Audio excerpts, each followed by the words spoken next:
दोस्तों हम फिर से लेकर आ चुके हैं आप लोगों के लिए शाम की सभी ताजा और बड़ी खबरें। फटाफट अंदाज में एक एक कर बताएंगे आपको आज देश और दुनिया से क्या बड़ी खबरें निकलकर सामने आ रही हैं। लेकिन उससे पहले दोस्तों एक नजर डालेंगे सुर्खियों पर। प्रधानमंत्री नरेंद्र मोदी के ऊपर गरजे राहुल गांधी, बोले अगर आज देश में लोकतंत्र जिंदा होता तो बिल्किस बानो के अपराधियों को छोड़ा नहीं जाता। वहीं पर अगली बिग ब्रेकिंग में हम आपको बताएंगे दोस्तों, जी दरअसल आपको बता दें भारतीय जनता पार्टी और रूबिका लियाकत के खिलाफ लोगों ने सोशल मीडिया पर खोली मुहिम। बोले फिलहाल ये वही रूबिका लियाकत है जो स्कूटी वाले मामले पर रो रही थी कि उसने हेल्प मांगी थी, लेकिन जो आप समझिए बिल्किस बानो पर चुप। ये है दोहरा चरित्र। इसके बारे में भी आपको बताएंगे। वसीम अकरम ने कैसे रूबिका की पोल खोल दी है। वहीं पर केजरीवाल की मोदी सरकार को खुली चेतावनी, बोले जितने छापे मारना है मार ले भाजपाई, लेकिन डरने वाले नहीं है। वहीं पर अगली बड़ी खबर में हम आपको बताएंगे दोस्तों, जी दरअसल आपको बता दें अब बिल्किस बानो के समर्थन में दोस्तों दिल्ली के जंतर मंतर पर भयंकर हंगामा। स्मृति अग्रवाल दोस्तों आईएएस अधिकारी ने खोला मोर्चा, इसके बारे में भी आपको बताएंगे। वहीं पर अगली बड़ी खबर में हम आपको बताएंगे दोस्तों संजय सिंह का बीजेपी के ऊपर बड़ा हमला। बोले मोदी बनाम केजरीवाल से डर रही है बीजेपी की सरकार, इसके बारे में भी आपको बताएंगे। वहीं पर अगली बड़ी खबर में हम आपको बताएंगे दोस्तों किसान नेता राकेश टिकैत करेंगे अब केरल में एक बड़ा आंदोलन। दोस्तों टिकैत ने ईडी और सीबीआई को भी लिया आड़े हाथ, इसके बारे में आपको बताएंगे।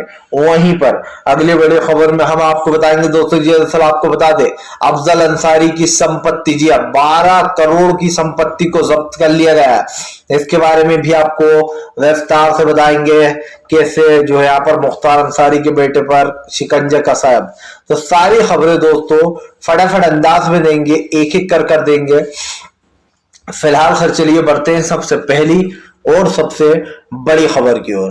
दरअसल दोस्तों आपको बता दें हमारे देश में दोस्तों दोहरा चरित्र अपनाया जाता है। एक तरफ अपराधियों को छोड़ दिया जाता है, दूसरी तरफ ये नारा लगाया जाता है कि हम अपराधियों को छोड़ेंगे नहीं। आपको बता दें दोस्तों अब बिल्किस बानो के समर्थन में आईएएस अधिकारी स्मृति अग्रवाल उतरी हैं। आपको पता हो कि इनके उतरने के बाद दोस्तों एक हंगामा समझ गया है सोशल मीडिया पर भी, और सब लोग बिल्किस बानो को इंसाफ दिलाने की मांग कर रहे हैं। आपको बता दें स्मृति अग्रवाल जो कि एक आईएएस अधिकारी है, उन्होंने कहा कि यह खबर झंझोड़ देने वाली है। जिस तरीके से बिल्किस बानो ने जीना सीख लिया था, उनके जीने पर फिर से एक बार रोक लगा दी है। जिन अपराधियों को छोड़ा गया है दोस्तों आप समझिए उनसे अब कहीं ना कहीं बिल्किस बानो की जान को भी खतरा है। आपको पता हो दोस्तों 2002 में गुजरात दंगों के दौरान बिल्किस बानो के साथ 11 लोगों ने दुष्कर्म किया था। दुष्कर्म करने के बाद उनकी 3 साल की बच्ची और उनकी पूरी फैमिली को मार दिया गया था। लेकिन अब दोस्तों बीजेपी के समर्थक और बीजेपी के लोग ये कहना है कि दरअसल ये लोग ब्राह्मण है और इनका जो व्यवहार था वो बहुत ही अच्छा था। अब आप समझिए दोस्तों एक कह सकते हैं दोस्तों कि रेपिस्ट जो होते हैं दोस्तों उनका व्यवहार अच्छा होने से क्या वो अच्छे इंसान बन जाते हैं। और आप समझिए इनको जेल में कितने शान शौकत से रखा गया है, ये तो उन्हें देखकर ही लग रहा है। खाने में कोई कमी नहीं की गई है, अच्छे खासे दोस्तों मुस्तंडे दिखाई दे रहे हैं वो लोग। जब जेल से बाहर निकलता है आदमी तो दोस्तों वो कैसा हो जाता है ये आप बखूब समझते हैं, बताने की जरूरत नहीं है। और उसकी हालत गिर जाती है खाने को, क्योंकि जेल में क्या मिलता है ये भी आपको पता है। लेकिन ये सारे के सारे 11 मुस्तंडे जब जेल से बाहर निकले तो हट्टे कट्टे खाए पिए नजर आ रहे हैं। साफ दिखाई दे रहा है कि मोदी सरकार ने नाम को इनको जेल में डलवा रखा था, और इनकी जब से बीजेपी की सरकार आई तब से इनकी खातिरदारी की जा रही थी। अब उसके बाद बीजेपी गुजरात सरकार ने इनको रिहा कर दिया ये कहकर कि इनका व्यवहार अच्छा था। समझ में ये नहीं आता दोस्तों कि कुछ रेपिस्ट जो लोग एक आप समझिए एक इंसान की जिंदगी महिला की बर्बाद कर देते हैं, और वो भी 11 दरिंदे दोस्तों जिनको उल्टा लटकाकर फांसी लगा देना चाहिए थी। पहला तो ये, दूसरी बात ये कि आप उनको छोड़ देते हो, और महिलाएं एंकर जो है बेशर्मी से दोस्तों चुप बैठी हुई है। आपको बताऊंगा आगे चल के कैसे इन महिलाओं एंकरों ने बेशर्मी से दूसरों के बारे में आवाज उठाई थी, लेकिन बिल्किस बानो के नाम पर चुप बैठी हुई है। इनको तो शर्म आना चाहिए कि महिलाएं हैं, क्योंकि एक महिला होकर महिलाओं का दर्द नहीं समझ पा रही हैं। लेकिन हुजूर का ऊपर से वो आया होगा ऑर्डर के बिल्किस बानो के खिलाफ जो वीडियो कोई ना चलाए, एक भी न्यूज चैनल नहीं चला रहा, सबके सब सो रहे हैं। क्योंकि शायद दोस्तों अगर इनके परिवार से ऊपर वाला ना करे कोई होता तब इनको पता चलता। और यही कारण है जब मोदी सरकार के खिलाफ आईएएस अधिकारी स्मृति अग्रवाल ने मोर्चा खोल दिया है, जंतर मंतर पर भी भयंकर हंगामा हो रहा है। चलिए बढ़ते हैं एक और अगली बिग ब्रेकिंग की तरफ। बता दोस्तों अगली जो बड़ी खबर निकल कर आ रही है, अरविंद केजरीवाल की मोदी सरकार को चेतावनी, बोले जितने छापे मारना मार लो, डरने वाले नहीं है। दरअसल दोस्तों आपको बता दें कल सीबीआई ने कथित तौर पर दिल्ली के जी हाँ उप मुख्यमंत्री मनीष सिसोदिया के घर पर जो है यहाँ पर छापेमारी की। आपको बता दें मनीष सिसोदिया के ऊपर जो शराब घोटाले का मामला है, बताया जा रहा है कि मनीष सिसोदिया ने शराब के में बहुत बड़ा घोटाला किया है। लेकिन दोस्तों आपको तो पता ही है कि बीजेपी हर विपक्ष को घोटालेबाज कहती है और खुद को संत कहती है। अब खुद को संत कहने से बीजेपी संत तो बन नहीं जाएगी, संतों का क्या काम होता है ये भी आप जानते हैं। लेकिन सबसे बड़ी बात यह कि कल मनीष सिसोदिया समेत दोस्तों 11 लोगों के ऊपर एफआईआर दर्ज की गई है। अब अगला मूवमेंट क्या होगा बीजेपी का, इस पर सबकी नजर है। हालांकि ज्यादातर लोगों का यही कहना है कि अब मनीष सिसोदिया के ऊपर शिकंजा कसने की फिराक में बीजेपी, और अब मनीष सिसोदिया को गिरफ्तार किया जाएगा जैसे विपक्ष के नेताओं को जेल में डाल रखा है। आपको बताते चले मनीष सिसोदिया पहला ऐसा मामला नहीं है जिसपे बीजेपी अपनी नजर गड़ाए हुए। भारतीय जनता पार्टी ने कई कांग्रेस के नेता, कई विपक्ष के नेताओं को अब तक जेल में बंद कर रखा है। खास कर आपको याद हो अभी हाल ही का महाराष्ट्र का मुद्दा, संजय सिंह को जो यहाँ पर घोटाले में उठाया गया है। नवाब मलिक को जो जमीन खरीदने से दाऊद का मामला जो था पुराने से पुराना वो निकाला गया।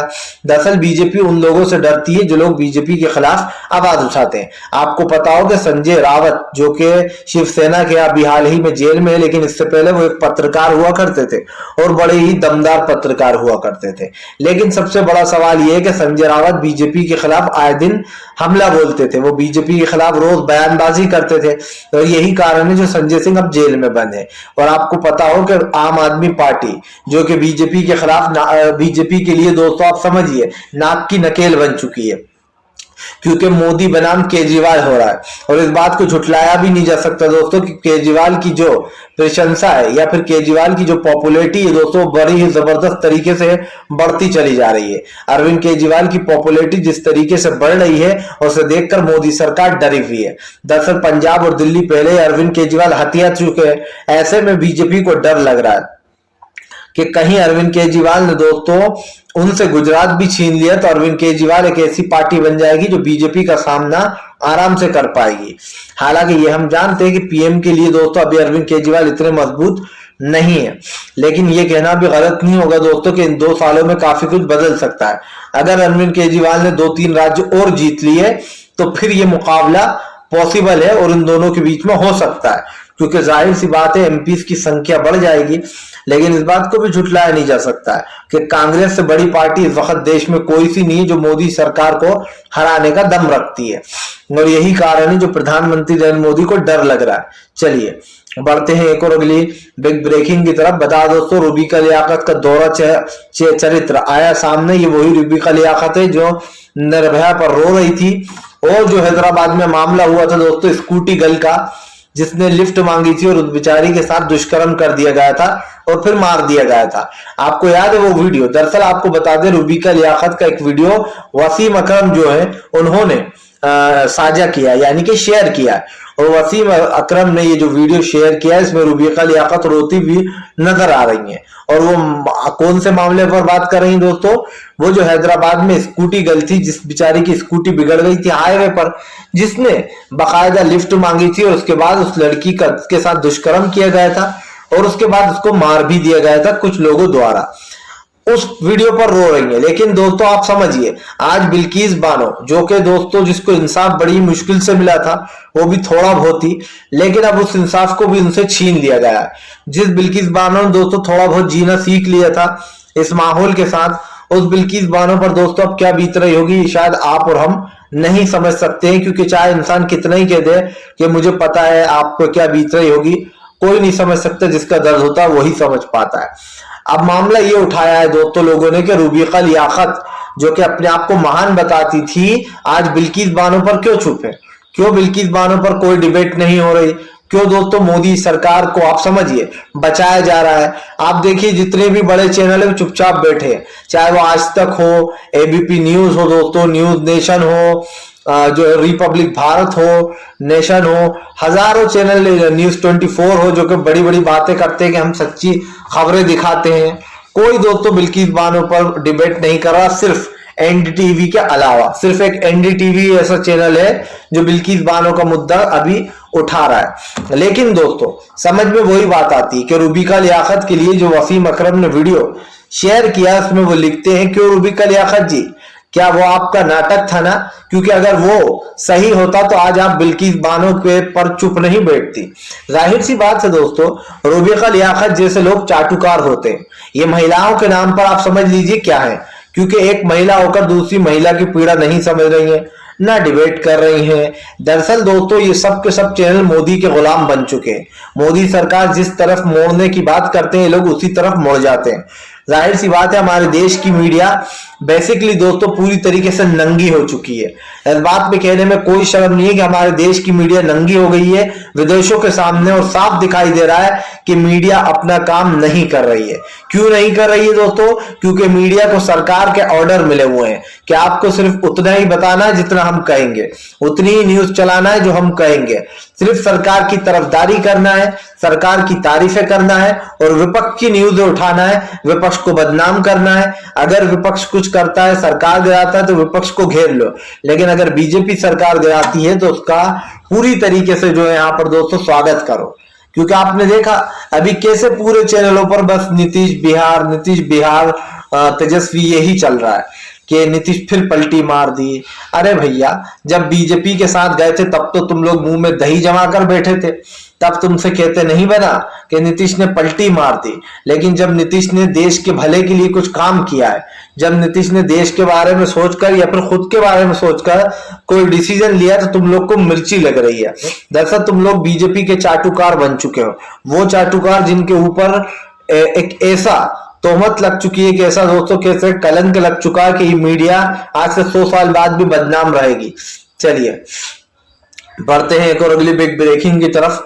बता दोस्तों अगली जो बड़ी खबर निकल कर आ रही है, आपको बता दोस्तों, भारतीय जनता पार्टी के ऊपर जमकर गरजे संजय सिंह, बोले बीजेपी केजरीवाल से डरती है, ये भाजपाई मंदिरों में घोटाले करते हैं, ये भाजपाई सड़कों में घोटाले करते हैं। आप समझिए दोस्तों, हाईवे गिर रहे हैं, सड़कें पूरी तरीके से टूट रही हैं, लेकिन बीजेपी वाले अपनी सरकार को बहुत अच्छा मानते हैं कि हमने अच्छा काम किया। कल नरेंद्र मोदी का एक झूठा भाषण सुना मैंने, वैसे तो उनके सारे ही भाषण झूठे होते हैं और सिर्फ जुमलों से भरे हुए होते हैं। कल प्रधानमंत्री कहते हैं कि जो पिछले 70 साल में देश ने किया उससे ज्यादा हमने 7 सालों में कर दिखाया। अब आप समझिए दोस्तों, 70 साल और 7 साल को कंपेयर कर रहे हैं मोदी जी। मोदी जी, आपने देश को बताया कि आपने रेलवे स्टेशन बेच दिए, आपने ट्रेनों का किराया महंगा कर दिया, आपने बसें रोडवेज बेच दिए, आपने LIC बेच दी, आपने बैंकों की हालत ऐसी कर दी है कि फकीरी में बैंक जी रहे मर्ज होकर। आपने जितनी भी कंपनियां थी दोस्तों, आप समझिए सिमों की, उन सबको एक एक कर बंद करा दिया ताकि अडानी की जो जियो कंपनी है वो धड़ल्ले से कमाई करे। आपने Amazon, फ्लिपकार्ट, स्नैपडील जैसी ऐपों की बैंड बजा रखी है ताकि अडानी और अंबानी की जो ऐप है दोस्तों आजियो, वो खूब चले। आप समझिए जितनी भी ऐप हैं, जितनी भी ऑनलाइन चीजें, वो सब बंद होती जा रही। क्यों? क्योंकि हर जगह अडानी और अंबानी को घुसाया जा रहा है। कल दोस्तों ये भी हो सकता है कि देश का मालिक अंबानी बन जाए और आप लोगों को जी हजूरी करना पड़े, क्योंकि जो सरकार आई हुई है वो तो जनता से जी हजूरी करवाना चाहती है। आप समझिए, एक साल वो अंग्रेज थे जिनको गांधी जी ने लट मार मार के भगाया था, एक ये लोग हैं जिनको मोदी सरकार सर पर बैठा रही है ताकि कल इनके बंधुआ मजदूर बन जाए हम लोग, समझिए। और संजय सिंह ने यही बात को दोहराया है कि बीजेपी केजरीवाल से डरती है, इसीलिए विपक्ष से जो है यहाँ पर जानबूझकर हम पे छापे मारे जा रहे हैं। और दोस्तों मुझे एक बात समझ में ये नहीं आती है कि जब विपक्ष पर छापे पड़ते हैं तो विपक्ष भी जो है यहाँ पर विपक्ष के ही खिलाफ होता है। हालांकि ये सबसे बड़ी बात दोस्तों केजरीवाल में ही पाई गई है। आप देखिए, जब भी कांग्रेस के ऊपर कुछ होता है तो केजरीवाल बिल्कुल भी नहीं बोलते, मुंह छुपाकर बैठे रहते हैं। अब जब केजरीवाल पे छापा पड़ रहा है तो कांग्रेस भी इसे सही बता रही है। तो दोस्तों मुझे एक ये चिंता जरूर है कि दोस्तों विपक्ष का मतलब है एकजुटता। आप एकजुटता दिखाओगे तभी आप 2024 में कमाल कर पाओगे। सिंपल सी बात यह है कि अरविंद केजरीवाल एक ऐसा इंसान है दोस्तों, काम अच्छे करते हैं वो, लेकिन दोस्तों अरविंद केजरीवाल का दोहरा चरित्र है। जब विपक्ष के ऊपर सवाल उठता है तो अरविंद केजरीवाल चुप बैठे रहते हैं। जब 370 का मामला उठा, अरविंद केजरीवाल ने बीजेपी को सपोर्ट कर दिया। जब दोस्तों बीजेपी ने CAA NRC की लिस्ट मांगी अरविंद केजरीवाल से और पूछा कि आप देख लीजिए इसमें अगर आपको कोई आपत्ति है कुछ करना है, तो अरविंद केजरीवाल ने कह दिया मुझे कोई आपत्ति नहीं, जिनके खिलाफ FIR दर्ज कर रही है उन लोग की तफ्तीश आप करो, हमने खुली वो दी आपको छूट। अब आप समझिए दोस्तों, यानी कि जिन मासूम लोगों को फंसाया जा रहा था उनमें अरविंद केजरीवाल बाकायदा साथ दे रहे थे बीजेपी का। 370 हटा, बीजेपी का साथ दिया। बीजेपी कोई भी फैसला लेती, अरविंद केजरीवाल उनके साथ देते हैं। लेकिन अब जब दोस्तों यही घूम फिर कर अरविंद केजरीवाल पर आया, जब एक एक कर कर केजरीवाल के ऊपर छापे पड़ने लगे, उनके ऊपर LG कानून लागू कर दिया दिल्ली में, तब केजरीवाल को समझ में आया कि अरे हम तो बीजेपी का साथ देते थे लेकिन बीजेपी तो हमें ही लूटने में लगी है। और इसीलिए मैं कह रहा हूं कि संजय सिंह की बात सही है, लेकिन ये बात पहले आम आदमी पार्टी को भी सोचना चाहिए कि वो जो विपक्ष के साथ करते हैं वो उनके साथ भी हो रहा है। चलिए बढ़ते हैं एक और अगली बिग ब्रेकिंग की तरफ। बता दोस्तों अगली जो बड़ी खबर निकल कर आ रही है, केरल में दोस्तों किसान नेता राकेश टिकैत ने कर दिया ऐलान, होगा एक बहुत बड़ा भव्य आंदोलन। दरअसल दोस्तों आपको बता दें केरल में एक बहुत बड़ा आंदोलन होने वाला है, जिस आंदोलन को लेकर सीधे सीधे जो यहाँ पर बोल दिया गया है राकेश टिकैत की तरफ से। राकेश टिकैत ने इस बार ED और CBI को भी आड़े हाथ ले लिया। किसान नेता राकेश टिकैत का कहना है कि अगर ED और CBI ने गलत छापेमारी नहीं रोकी तो उसके खिलाफ भी खोलेंगे मोर्चा। राकेश टिकैत ने साफ कहा कि अब आंदोलन होगा और एक आंदोलन, भव्य आंदोलन चलेगा। दरअसल आपको बता दें किसान 72 घंटे से लखीमपुर खीरी में है। उनका सीधा ऐलान है कि फिलहाल आशीष मिश्रा यानी कि टेनी मिश्रा का बेटा जो है उसको तत्काल में जेल में डाला जाए। लेकिन दोस्तों आपको बता दें फाइनली जो यहाँ पर अभी तक उसके खिलाफ कोई भी तफ्तीश नहीं की जा रही है। यही कारण है जो लोगों का गुस्सा चरम सीमा पर आ गया। आप समझिए जिस इंसान ने अपनी धारदार कार से 4 लोगों को कुचल डाला, टोटली हिट एंड रन का केस, लेकिन उसके बावजूद भी उसके ऊपर दोस्तों कोई कार्रवाई नहीं। इसको तो हत्या का प्रयास भी नहीं कह सकते क्योंकि उसने तो कुचल ही डाला था। उसके बाद भी आराम से आशीष मिश्रा का बाप टेनी मिश्रा दोस्तों जो यहाँ पर पद पर बैठा हुआ है उसको पद पे से हटाया जाए। राकेश टिकैत ने साफ कहा है कि सरकार की मनमानी और प्रशासन की मनमानी चलने नहीं देंगे। अब तो देश भर में आंदोलन होगा और फिर से होगा। मैं तो कहता हूं अब आंदोलन दोस्तों शुरू हो ही जाए और यह आंदोलन 2024 तक चले जब तक कि सरकार नहीं बदल जाती। इस सरकार के खिलाफ दोस्तों सड़कों पर उतरना सबसे बड़ी बात है क्योंकि सरकार नहीं, ये एक भांड है दोस्तों। ये भांड ऐसा है जो फूट चुका है। चलिए बढ़ते हैं एक और अगली बिग ब्रेकिंग की तरफ। बताया दोस्तों अगली जो बड़ी खबर निकल कर आ रही है, असदुद्दीन ओवैसी का बीजेपी के ऊपर बड़ा हमला। बोले गुजरात में वोटों के लिए एक महिला की जिंदगी के साथ बीजेपी ने किया है खिलवाड़। आपको बताते चले दोस्तों पूरी तरीके से भड़के हुए हैं इस वक्त असदुद्दीन ओवैसी। जिस तरीके से भाजपा ने बिल्किस बानो के उन 11 दोषियों को छोड़ दिया उसके बाद जमकर भड़ास निकालना है ओवैसी ने साफ कह दिया कि बीजेपी के लिए इंसाफ का मतलब है वोट, और वोट जीतने के लिए बीजेपी कुछ भी कर सकती है। ओवैसी ने मीडिया को भी आड़े हाथ लेते हुए कहा कि जो महिला मीडिया है वो भी आज चुप बैठी हैं। इससे ये साबित हो जाता है कि महिलाओं की कोई चिंता नहीं। दरअसल दोस्तों आज की जिंदगी में आज की दुनिया ऐसी हो गई है दोस्तों, हर इंसान पहले अपने बारे में सोचता है। वो सोचता है भाई हुआ तो उनके साथ था, मैं क्यों बीच में बोलूं, मैं भी फंस जाऊंगा। दूसरा इंसान सोचता है हमें क्या करना, बिल्किस बानो के साथ हुआ जो भी हुआ हम क्यों इसमें इंटरेस्ट लें।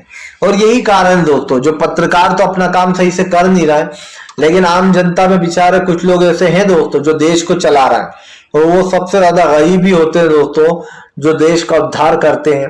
क्योंकि दोस्तों आप कभी भी किसी धरने पर अमीरों को मत देखना, कभी नहीं दिखाई देंगे, बेचारे गरीब ही हैं जो पूरे देश को संभाले हुए हैं। फिलहाल वीडियो अच्छा लगे तो लाइक करें, चैनल पर पहली बार आए तो सब्सक्राइब करें, पास में घंटी आएगी इसको भी दबा दें ताकि हमारे हर वीडियो की अपडेट आपको